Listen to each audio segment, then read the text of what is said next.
Hello, എല്ലാവർക്കും പുതിയൊരു വീഡിയോയിലേക്ക് സ്വാഗതം.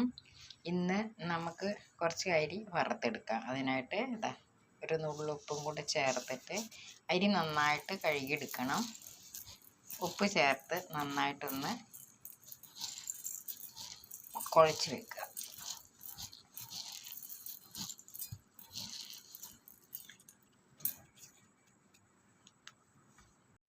നമുക്കിനി അരി ഇട്ട് കൊടുക്കാം.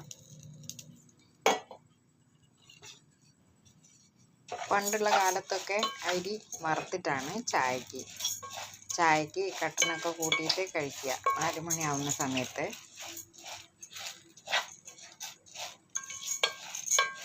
അതേപോലെ നമുക്കൊന്ന് ഉണ്ടാക്കി നോക്കാം. ഇത് നല്ലോണം വറുത്തെടുക്കട്ടെ. അരി നന്നായിട്ട് മുരിഞ്ഞു വന്നു. ഞാൻ അതിലേക്ക് കുറച്ച് തേങ്ങ കൂടെ ചേർക്കുന്നുണ്ട്.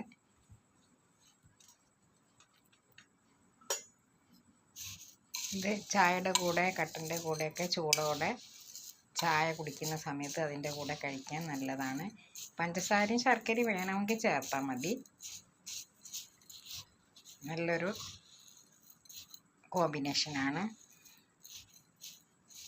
നിങ്ങൾ ഇതേപോലെ ചെയ്ത് നോക്കിയിട്ടില്ലെങ്കിൽ ഒന്ന് ചെയ്ത് നോക്കണം. വീഡിയോ കാണണം. Thank you.